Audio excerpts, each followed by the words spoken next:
Hey everybody, it's On Screen, Off Screen, the podcast where we talk about books, movies, TV shows, and how they affect our lives. Hopefully, we can find some good things to reflect on and share with you. We've got Josh here and Lauren, both amazing people, and I'm grateful that I can be on this podcast with them. Josh, let's start with one of your topics. So this week, I already kind of alluded to it in the last episode, but I've got a theme of trying to, share what my co-hosts love in an effort to get to know them better and to, show my love for them. Um, so we're gonna get started with Lauren. Her number two book of all time from last year's ratings is One Dark Window by Rachel Giling. Um, I'm gonna ask Lauren to speak a little bit about this book, and then I will wrap it up if that's okay. I've only talked about it like 3 times on this podcast. So this book was kind of the book that got me out of my reading slump, and I think that's why it ended up so high on my list. Because especially it was something that like nobody else had told me to read. I discovered it on my own, and I really liked the magic system. So in this book, there's these like a sickness that people can get, and if they get this sickness it's basically a death sentence. But our main girl has been able to hide that she got sick, and usually if you get sick you present with magical abilities. Her magical abilities did not present in a way that people could notice. um, and she somehow um, now we introduce another magic system here where there's these cards where it's like the one Alder's card, there's 2 Nightmare cards, there's 3 of this other type of card, 4 of this other, and it keeps going like that for 12 different types of cards. And people who use these cards basically get to use magic without consequence unless they overuse the cards. Um, Her uncle had one of these cards. He had a nightmare card, and she touched it and she absorbed the nightmare from that card. So there's like a nightmare in her head. And sometimes this nightmare can possess her, and she becomes like freaky strong and fast and things like that. So, with all of that understood, which is what I really liked about the book, is this magic system and how everything goes. And of course, I like the romance a little bit because they have enemies to lovers type deal. Um, she gets caught by like the top dude of the guard that's supposed to be looking for people who are sick. And then she finds out. Actually, I don't know if in this book she finds out that Josh. Is it in this book she finds out that Raven has a secret? Okay, so Raven is also one of those who got sick and now has magical abilities, but his family's like hiding it. And she's like, this is totally unfair. Like, there's so many other people who are basically had privilege, and so they weren't killed, and the um, the monarch is just hiding it, while all the commoner people are getting killed for having magic. Anyway, so she has to like she can see these cards, and there's like this thing that if you get the whole deck together, then they can do away with this mist that is surrounding the city. So this main guard gets her because one of her abilities is that she can see cards no matter what, like through walls and stuff like that. So they're using her to get the whole deck together. And so, of course, they have to pretend like they're dating so that there's no Of course. questions. Of course, it's the only way. So that no one questions why she's spending so much time with this guard. Um, and then, of course, they fall in love with each other anyway. But at the end of the book, she's had to use the monster a couple of times to help her get her out of tricky situations. And at the end of the book, the monster basically possesses her permanently. And she's now the thing stuck in the back of the monster's head. Yeah, and that's how the first book ends. See, that just sounds awesome. It's Like, it great. genuinely sounds really cool. And I am, Josh, take it away. Wait just a second, though, because I read it first. And her personality was way different from when I read it versus listening to it on audiobook, which I listened to it on audiobook recently, and it knocked it out of my top 10 because of how the audiobook person did her voice. She was whiny. It makes that big a difference? It was that big of a difference. Like the inflections, like I had her in my mind, she was sarcastic and Okay. like witty. And then when I listened to it on the thing, it made her inflections were whiny. And like when she calls for help with the monster, she like makes her seem like panicky and like scared. Whereas in my mind, when I read it, it was more like her demanding the monster, like that they were more friendly, I guess, versus like her like panicking. Okay. So it changed a lot of how I viewed the main character. I can't unhear it now or like unsee it. And so Dang. literally dropped it off of my top 10. Okay. Anyway, now Josh. Okay. So, I'm not sure if you guys noticed that, but I feel like that was Lauren being a little bit like, before Josh craps on this thing that I love, I want to defend myself, be like, yeah, it's not as good as I remembered, kind of a thing. It wasn't. But here's what I have to say. Everything that Lauren has criticized is kind of true. I didn't think that she was whiny, and I definitely heard her getting more of a give and take with this thing. Okay. There is some very, very good stuff about this book. There is some exceptional stuff about this book. And there is only one criticism I have of this book. One. And that is for me as a person, and this is 100% a me problem, is at times it was hard to follow. The way that this book is structured is each chapter begins with a little bit of a poem. Or at least that's how it sounded to me. And I think that when books do that, it is great because poetry is interpretive.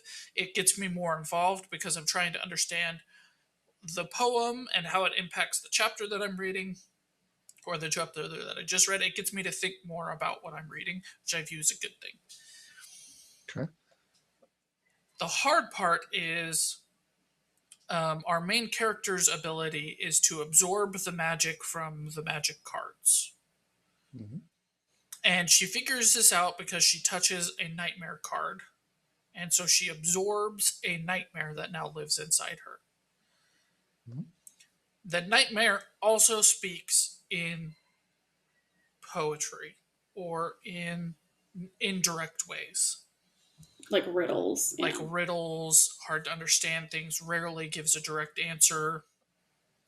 There's a lot of like, she can harness his abilities or the magic abilities of the things that, but it, he straight up says at one point in time, the more you use this power, the stronger I get and the weaker you get, right?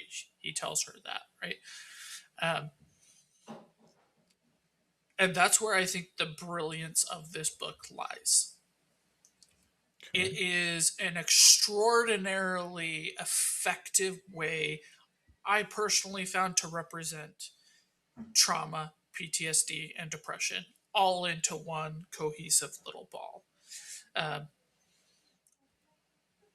For those who suffer with PTSD, it is something that is always there. It is always in their mind. How did it get in her mind? Well, something happened to put it in her mind. She can't get rid of it. And then the way it speaks, sometimes it's helpful, sometimes it's not.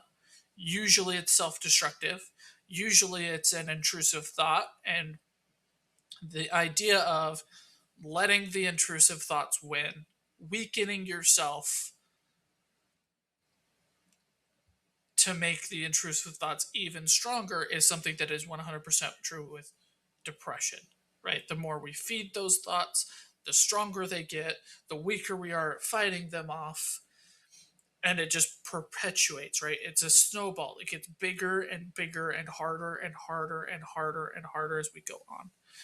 Um, I don't know if that's what Lauren got from this story or consciously thought about that, but the whole time I was thinking, like, this is my depression. This is how my trauma literally speaks to me. In there's a scene where she's trying to decide whether or not to tell the guard guy if she has this ability, and the whole time they're having this conversation. She's having a conversation with the nightmare.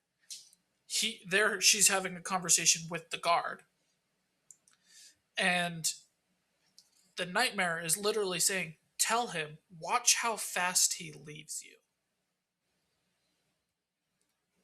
Tell him, watch how fast he judges you. Watch how fast you lose everything if you tell him. But you should definitely tell him, because if not, you're never going to accomplish your goals." Interesting. So every time I was understanding this book, and that's hard because I'm like, this is brilliant. And at the same time, I'm like, sometimes I have no idea what is going on. But like, that's 100% to me issue, right? Like, I'm the one with the ADHD brain. I'm the one listening to it while driving. I'm the one putting it 1.7, 1.5 speed, right? Mhm. I 100% believe that if this was a book you sat down and opened and read, I would have no criticisms of it. Because I do think all of the poetry is written exceptionally well.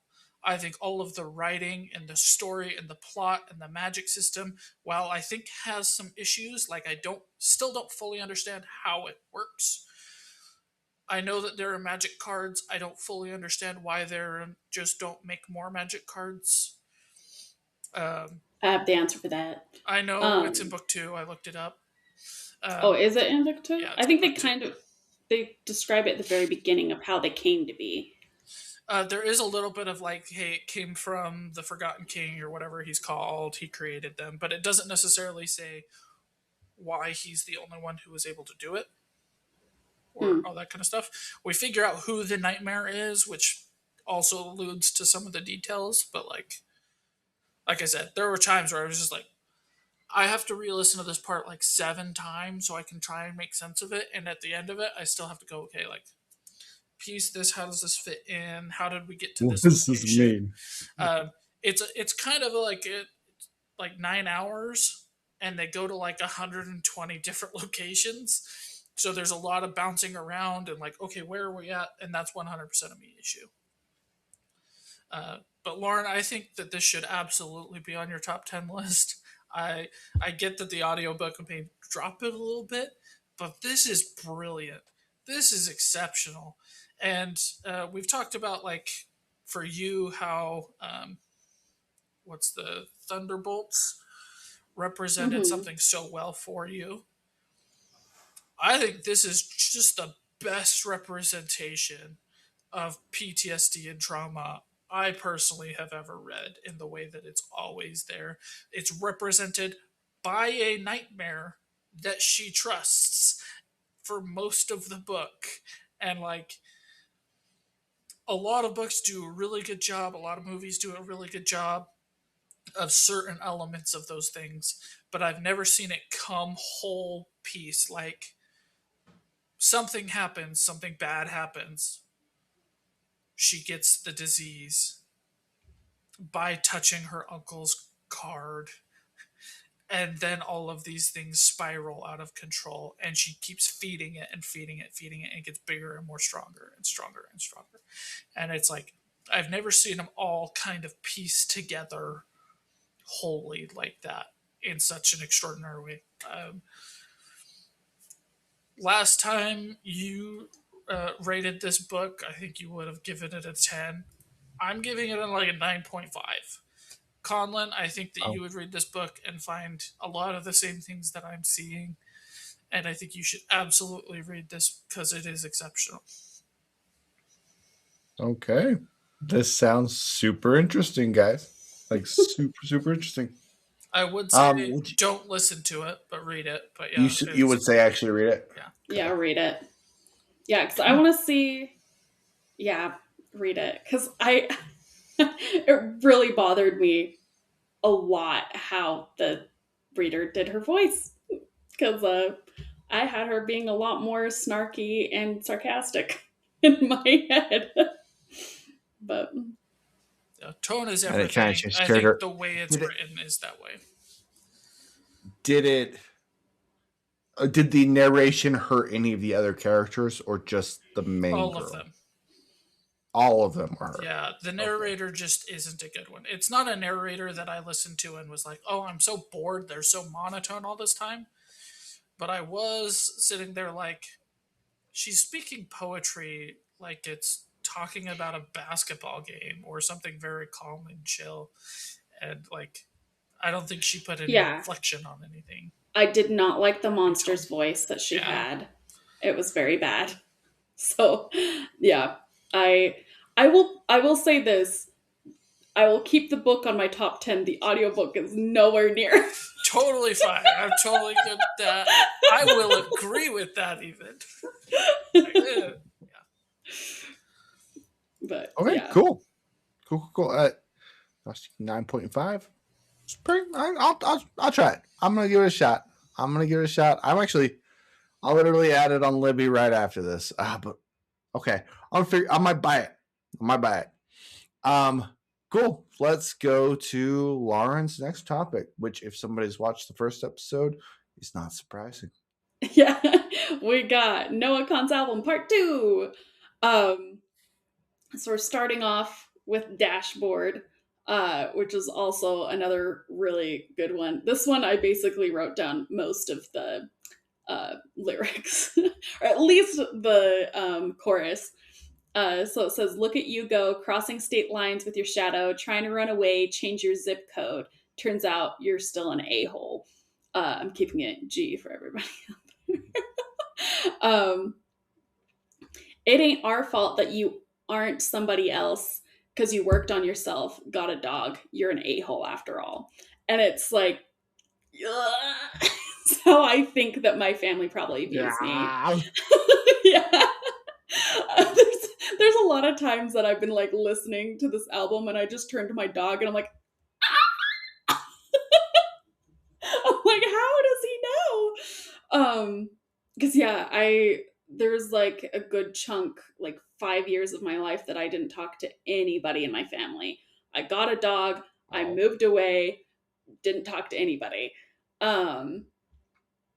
And like I didn't go to any family gatherings, anything. I just isolated myself, figured that they didn't want anything to do with me, and like I thought that was best for everybody. I got myself a dog. And I like literally had a conversation with my family where they're like, "Yeah, everybody thinks you hate them." And I was like, I isolated myself because I thought you guys hated me. And it's like, I was That's like, literally heartbreaking. well, here I go laughing at like we discussed in the other one. But yeah, it was because like I figured if I wasn't around, people didn't have to worry about me being diabetic because I was heavily reliant financially with my diabetes with my family. But then when I realized how like much of a burden that was, I found a way to pay for it all by myself. Isolated so good that I figured out how to pay for all of my medical stuff. And this whole time, I realized they thought that I was the bad guy, and I let them think that. And it's kind of hard trying to come back from that. Especially when I have like my siblings like solidifying, they're like, yeah, we just thought you hated us. And I was like, no, I was trying to make it easier on you guys for if I was gone. Um, and then like to have freaking Noah Khan just like spell it out. I'm like, okay, that's fine. That's cool. And then the next one is 23. And this kind of goes into what I was saying, where it's like sprinting my way past your bedroom, lifting the weight of you off my mind, because if I never see you again, you could be anything I want. And it's like, so it's like if you never see somebody again, you can have that idea of them in your head always. And um yeah, so this album is destroying me. Thank you, Noah. um And then Headed North, this is a little bit lighter of a subject. This is the part where he sings the, if I see one more Cybertruck, I swear to God, I'm gonna floor it. And when I was driving to Heber, I literally did not see one Cybertruck until that part of the song popped up and then a Cybertruck passed me. And I was like looking over at the Deer Valley Reservoir and I was like, do I floor it? For the sake of the song. I just thought that was really funny. And then the chorus to that one is like, it's been crap since you've left. It was crap before, but at least I had you. And I was like, oh, I've like known people that make like a crappier situation better. Anyway, his lyrics are awesome. Then there's a few of your own, that this song was added when he did the Great Divide, The Last of the Bugs. There's 4 songs that were added, and this was one of them. And this one's kind of a happier song. None of these are happy songs, but This was just that cheery song. Because like this one says like, yeah, it's a more upbeat beat, and it's like, what a time to be alive, young and dumb on the edge of the world. Oh good lord, what it means to be alone. I knew well, I knew hell, and now I don't. It's like just that one part of the thing where it says like, I knew well, I knew hell, and now I don't, where it's like, oh yeah, I knew better than all of this stuff, or like, and I knew like the worst of everything, but now I'm like in a spot where it's like, I don't care about either. And I kind of feel like that's where I am in kind of where I am in life, where it's like, yeah, I don't really know what's the best anymore. Because it seemed like, I feel like when I was younger, it seemed like everything's black and white. It's good or bad. And now I feel like you go out and you're like, oh, I like this one thing. And you're like, oh, well, did you know that this person is in it and they did this one thing one time that was horrible? How dare you support that? And I'm like, I can't do nothing. So anyway, this song's a bop. It's all a bop. I love it all. Orbiter is, I think like the lyrics aren't, I think the lyrics aren't that great on its own, but I love the music with it. And then I feel like this one's such a very specific thing to Noah. So this is one that I didn't really relate to that much, but I liked the lyrics of the, I'm an astronaut, you're the moon, I stare at you, I sing at you, I circle you. And then it's really great to harmonize at the very end.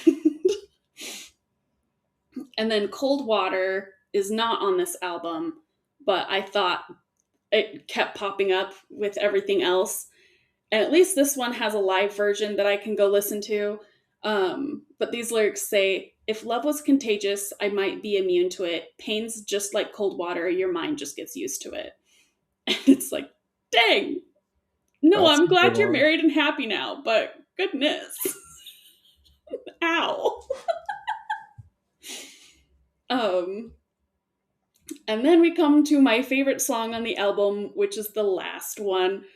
And everybody has been editing this song. It's called Dan, to have their dogs with it to this song.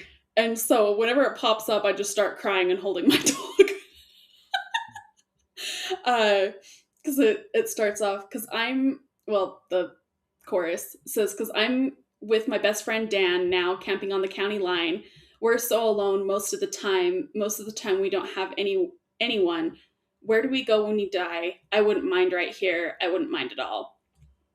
And it's like he's talking about when he's like camping with his friends and things. And like I think of all the times I've gone with like my dog out into the mountains and stuff, and I'm like, this has to be like my heaven, like me with my dog out exploring. And then there's this last bit of lyric that says, flip a rock, see the bug, sleeping sound. Hey, that's us. You and I will be found. And it's like, and just like that little hope thing that I'm like, thanks for wrecking my whole life with 21 other songs for you to just like, oh, it's okay, guys. Here's a little hope at the end of this song. So, anyway, that's my review of Noah Kahan's album. I absolutely loved it. He made me cry for like, since it came out. So, for like 5 days. It's been great. Well, it was really funny because in an interview, they're like, describe what this album is. And he's like, well, if everything's going wrong in your life and it's raining, that's the album. And like for the first 3 days after the album came out, we were having a lot of rain. It rained and rained and rained. And I was like, that's so funny. It's here for Noah Kahan Day. So anyway, album is a 10 out of 10. Noah, I would go to your concert actually after this album, except there's nothing under $500. So just kidding. I'm not. If it was like 70, I'd go. But Dan's an awesome song, and I do feel like it's like a perfect folk song. mm-hmm.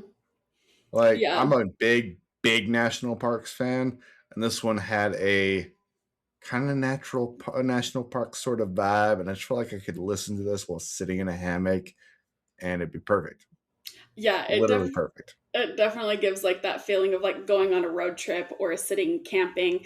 Because like it's literally talking about how he's like, yeah, we just like sit here waiting for the sun to rise and stuff like, and it's yeah, the music is great, lyrics are amazing, love it. Cool. I love that. I'm glad that it lived up to the hype, for real. Yeah, me too. I almost, when he released the first one, it didn't have Standing Still in it, and I was like looking for that song specifically in the album, and so I got a little bit angry, and I didn't really listen to the album until he dropped The Great Divide, The Last of the Bugs, and then I listened to every single song, and I was like, okay, I was just angry. I'm sorry. I love all of these songs. It's so good. It's so good. I'm going to listen to the rest of it because everything that I've listened to has been good. I probably listen to like half the album now, but it's good. Yeah. I like it a lot. It's great. I like it a lot. All right, let's go to my topic, which I'm so glad I get to be positive. Invincible Season 4 is amazing. Have you watched it, Josh, at all? I haven't finished Season 3. Okay. Season 4 is incredible. It's easily the best season since Season 1. I literally probably have to put this on my top 10 TV shows because I liked this season as much as I did. It's not as good as Season 1. Season 1 is, in my opinion, one of the greatest seasons of television ever made. This one is right up there. It's great. So we have our bad Superman, and bad Superman has now come back to Earth, and he has to deal with the fact that his whole life is gone. And how do you deal with that? And it's done so well. His best friend, dad that punches in his kid's face. Mm-hmm. Okay. Yeah. So he's trying to bring amends, and he has this great conversation with his ex-wife, with the kid's mom, and she just tears him apart, rips into him with all of her emotions, about being broken and how he broke her and how he trusted and how she trusted him and how she didn't even know who she was anymore because literally he was a part of her. And how do you break something and how do you rip something in half? How do you become two separate beings and stay the same? Like, how do you do that? And but he takes the abuse. This man who literally could turn this world to dust has people spit at him. Best friends literally pretend to be his friends so they don't get attacked because they're afraid of him, and he has to just keep taking it. And he has this moment at the end of the show where there's a part where he in the first season he attacks his son and it leaves a crater, and he's just standing at the crater. And this guardian of Earth comes and basically says, "You'll never be forgiven, but that fact that you want to be is something. It matters." Everybody else has been spitting on him and saying basically nothing that you do will ever matter. It's never going to be enough. And this guy who's kind of a jackass says just the fact that you want to change matters. And it's such a good moment. It's so good. They go into a fight with the main bad guys of the universe. The very main bad guy is a little bit too powerful in my opinion, but it doesn't mean he's not badass. And there's a scene in episode 8 or episode 7 that I don't want to spoil because I do want Josh to watch this season because it's freaking great. And literally, I was sitting watching my TV being like, how can I ever watch anything superhero ever again? Everything else is going to be lame. All of it. There's nothing that will compare to what I am watching right now. It is the greatest superhero stuff I've ever seen. The only other thing that I can be like, okay, I can watch this is the Batman stuff where he's being a detective because this is not in that. But Superman, nope. This is better. Iron Man, nope. This is better. Any major action superhero, this is better. The character work is better. It's just freaking phenomenal. You have so they go and they fight the major bad guys of the universe. Basically, you have Superman's planet. Most of the Supermen are dead. There's 40 left, and they have to figure out how to kill them because there's basically 40 Superman Nazis that are out there that are more powerful than anybody else. They go to fight this war to take them down, to finish them once and for all. And you have the main character's girlfriend who's found out that she's pregnant, and she doesn't want the main character, Invincible, to think about the pregnancy. She wants him to think about surviving. And so she has to deal with this pregnancy alone. And it comes with emotional weight, character development that is fantastic. Man, I can't stop saying enough good about this show. It's so good. My negatives, I do have 2 negatives. One negative. They have too many like fake deaths in this season where honestly the main character should die and he kind of miraculously survives. And Omni-Man, the Superman character, should die and he kind of miraculously survives. And I wish they wouldn't have done that. That's my negative. That's it. Otherwise, character development is amazing. Animation's amazing. Story's amazing. The action scene in episode 7 is absolutely mind-bogglingly cool. The fact that they ended the show in a lot quieter way, like it wasn't this typical superhero big bag fight. You have a episode that is so much more about tension and like the story going forward, and Invincible dealing with so much trauma that he can't fight anymore and he has to give up something at the very end of the show. It is incredible. It's an incredible show. I don't even know.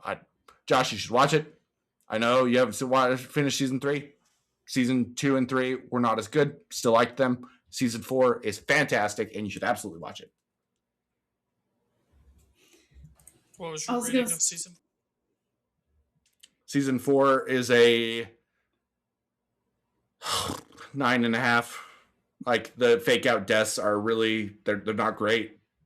It's so good. It's so good.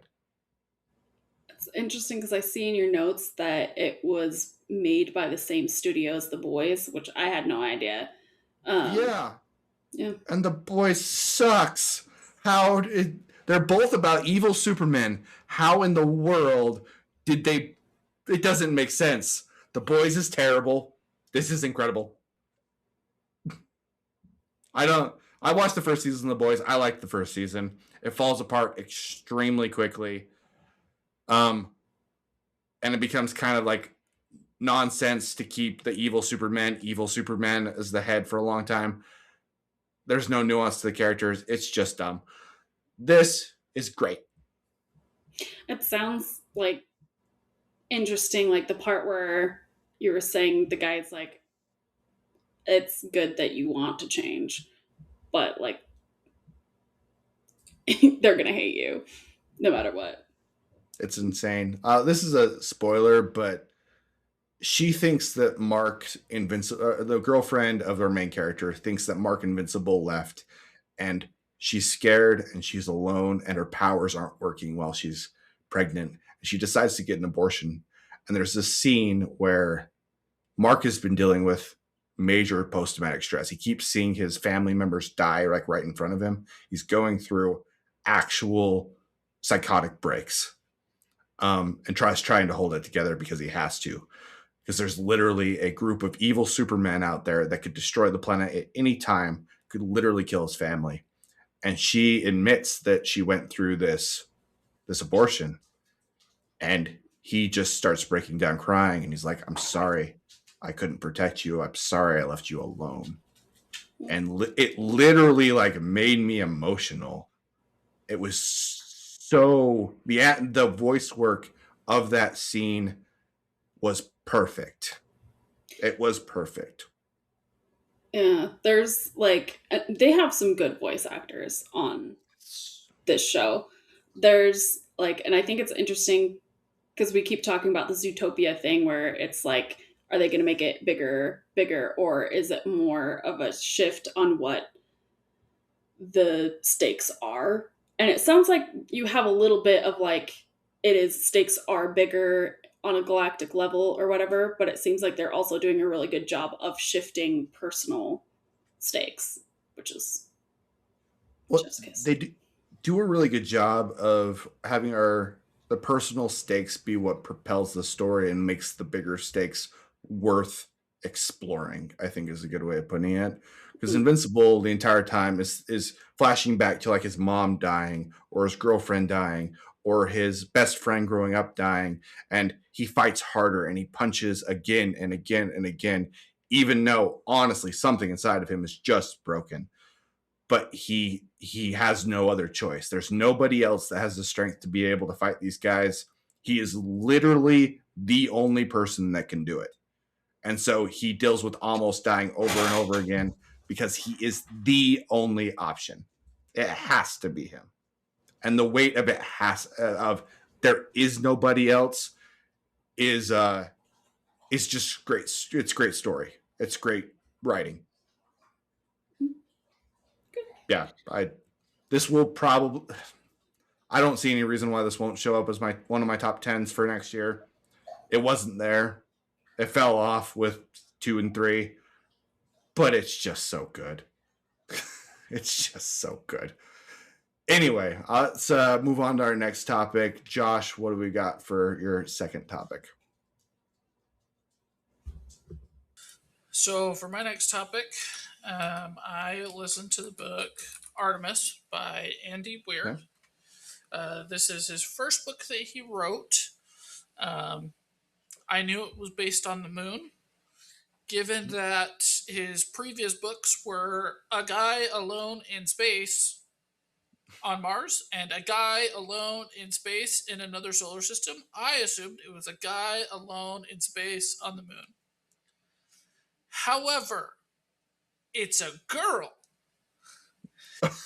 And she's not alone in space.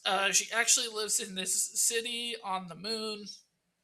Um, the previous two books were heavily controlled by the science of things, and while that is still true in this book. It is a lot more of a political intrigue mob book than it is anything about the science or traditional Andy Weir things. Okay. Our main character was born on Earth, but at the age of 6 was taken up to the moon and has been since raised on the moon in this city. Um, she grew up poor. She didn't really have a lot. Her big goal in life is to be rich, and in doing so, in an effort to do something, she is offered 1 million credits to sabotage another company. And she doesn't fully understand the repercussions of what she does. She hears 1 million credits. I'm in. Okay. The rest of this is just a complete spiral out of control and the fallout of that decision and who these characters are and how bad characters aren't necessarily bad. There's a lot more culture in this book. Some of the people on the moon are Muslim, and Muslims pray to the West. I think in the mornings or the evenings. I don't know exactly when that time is. It's multiple times a day. I don't know if the direction is specific to times of day. I know they pray at specific times during the day. I don't know if the direction is for a certain time or whatever. But there's another Muslim character who's like, I put my praying mat on the wall so that way I don't have to hurt my knees bending laying down. And she talks to him about it. She's like, how do you get away with that religiously? And he's like, well, I'm still praying to the west side of Earth. And just like interesting dynamics like that in this one. Her parents are Muslim, and so there's a heavily religious influence onto her decisions on how her father treats her and how she views that her father treats her. This book is great. It is a fantastic book. It is definitely the shortest of the three. I'm going to place it better than The Martian, not quite as good as Project Hail Mary. Okay. Conlon, this seems like it would be right up your alley in the way that it is addressing social issues and just like the world as a whole with politics and religion and community. And the moon only has a population of a few thousand, but they're still trying to make themselves relevant in the global scale. Nobody is necessarily a good guy or a bad guy in this. You just have two sides to things, and Okay. not everybody is necessarily against you when they have different ideas. That's all I'll say kind of about that. But it is very interesting, and I think this is very quickly making Andy Weir my favorite author, because so far he's written 3 books. He has 3 books that I think are exceptional, and Matt Dinniman hasn't even done that.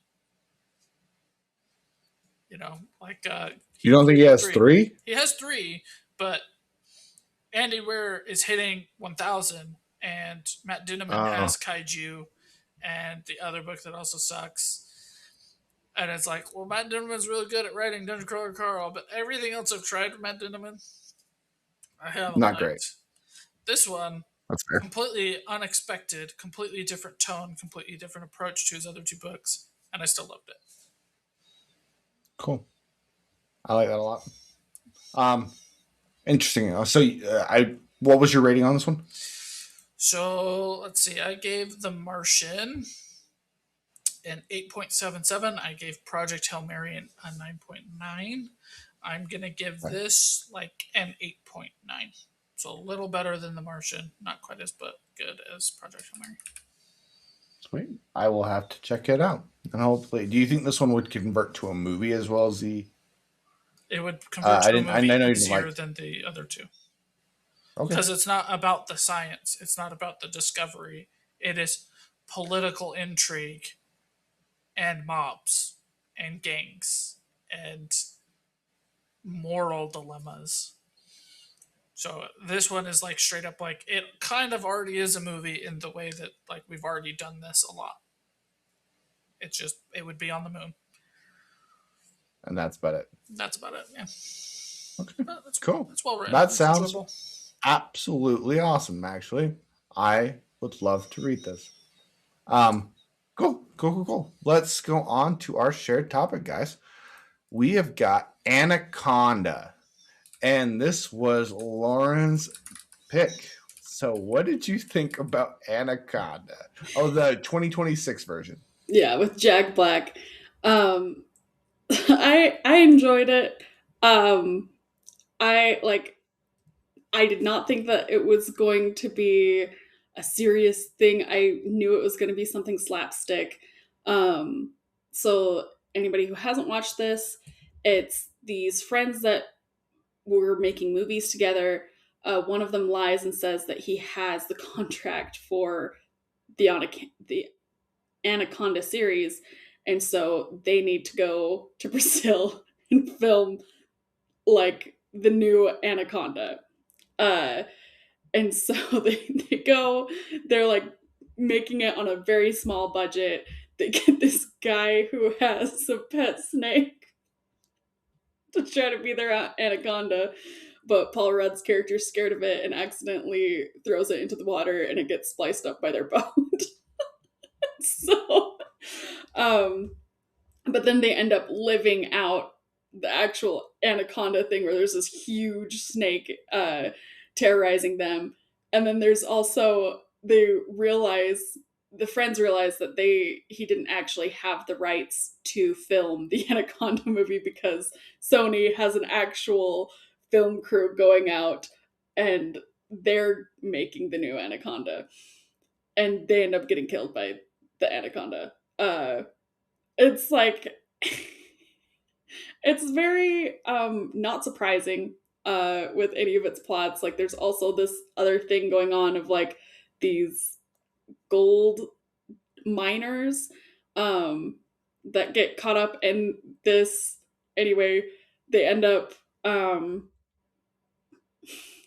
there was a scene though that I had to skip because it made me so uncomfortable. And it was when like Jack Black gets bit and then they're like, you have to pee on it. And so So bad. I skipped that and I only saw like as I skipped, I would see like the next scene and I like skipped and I skipped like 3 times with 30 seconds and I was like, oh my gosh, what is going on? I don't want to know. So I skipped all that and then I skipped them dressing up Jack Black as like they were like trying to put something in his mouth and I was like I can't watch that because he was like supposedly dead but then he wasn't dead. I was like who could have guessed. And neither was the pig. And neither was the pig. But yeah, I other than like those scenes where I skipped, I thought it was fine. Like I would give it a 6. I chuckled. I didn't it was a movie. Do I recommend it for anybody? Not really. I just, if it's free and somebody was like, do you want to watch it? I probably would be like, sure, you can put it on and I'll play my Stardew Valley. um, but yeah, it was a movie. Okay. What about you, Josh? So for me, the first thing I want to talk about is bad movies. And like Okay. I think bad movies fall into different categories. I think I there agree. are movies that try to be good but are bad. I think there are movies that try to be bad and are bad and fun. And there are movies Mhm. that try to be bad and are bad, right? I don't think that there's any other kind of like category you could put a movie in.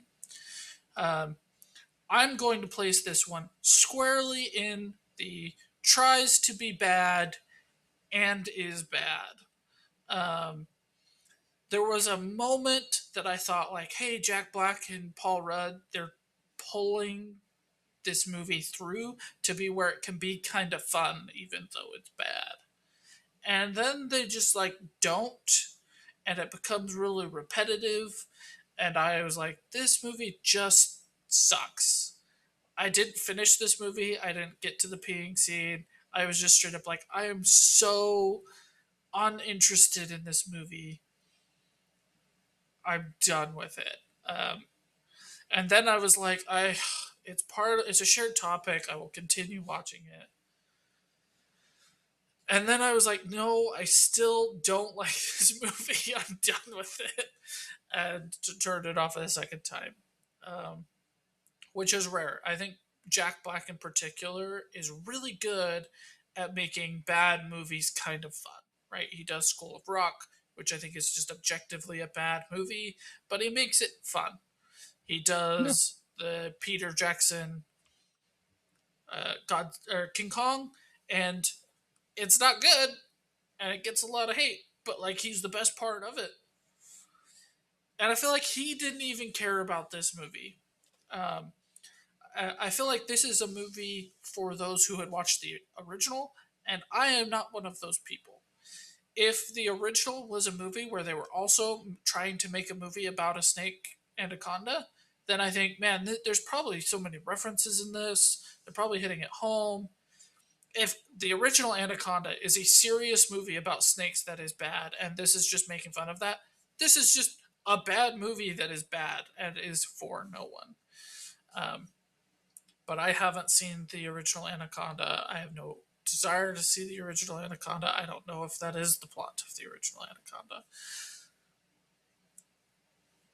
But, like, this is a whole lot of Jack standing on a boat going, I have this shot. And Jack Black does a lot of energetic things when he is filming. And in this one, he is doing no energetic things. He is just hitting his mark, delivering his line, moving on. And Paul Rudd is hitting his mark, delivering his line, and moving on. And like this movie has like a 6 and 7 critic score and like an 80-90% audience score. And I'm sitting there like, who is enjoying this? I don't see enough here for people to enjoy. Like, it's a pretty movie. You know, I like Brazil. I think Brazil's a great, beautiful country. We get to see lots of Brazil. But the snake looks horrible. And the snake that's attacking Paul Rudd, the little one, looks so fake that when he's pretending to be scared of it, I'm like, this looks almost as bad as the Phoenix in Harry Potter 1, and this came out in 2026. What are we doing? Why was this green light? Why? I like the message of like chasing your childhood dreams. Even when you all go your own separate ways, you're still kind of tied to those friends. But you know what does a really good job of telling that story in a fun and interesting way? The movie Tag. And we already have Tag. And Tag is fun. This isn't fun. This is just boring. So, yeah, I didn't finish it. I'm not giving it a score higher than 5 because I would 100 times out of 100 times watch Black Panther over this. Because I feel like with Black Panther, they at least tried something. Yeah, it was mediocre, but they at least put an effort. Like Chadwick is doing the role. I am buying that these people are at least acting. So yeah, I'm giving it a 3 because not better than Black Panther for sure. Nothing terrible about it. Like, I'm not sitting here going like, man, the plot is so weak and the writing was so bad and this, that, and the other. It's just like, it is a movie that exists that I never want to watch again. So that's where I'm landing with the 3. All right. So I'm literally right between you two. I was absolutely prepared to hate this movie. 100%. When Lauren suggested it, I was like, okay, well, I'll watch it for the podcast and I'll watch it for Lauren. I did not want to watch this movie. This is the only movie that we've ever watched where I genuinely debated just looking up other people's reviews and copying what they said. Because I was like, I don't want to watch this movie. I am an original Anaconda kind of fan. I like some of these cheesy monster kind of movies. And the first Anaconda is a bad movie that people like because it's bad. It's one of those movies, and it is just about people in the woods or in the jungle, and a snake kills them. Like that's what it is. I probably hated this less because I was absolutely prepared to ream this movie to pieces. And there's nothing reamable about it, in my opinion, other than the peace scene. The peace scene is terrible. I read reviews and people were like, the peace scene's hilarious. No, it's awkward as hell. And the whole, I have to pee sitting down. Are you kidding me? What? No. Cringy as hell. But other than that, it's just a movie that I saw. It was a weird choice to make Paul Rudd kind of the wacky one and Jack Black more of the tame one. I don't know why they decided to do that, because Jack Black's literal whole thing is, I'm Jack Black and I do wacky shit.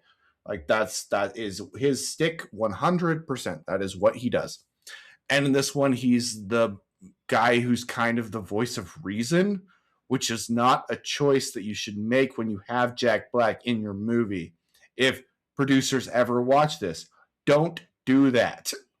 That's a bad move, especially when you're supposed to have a comedy.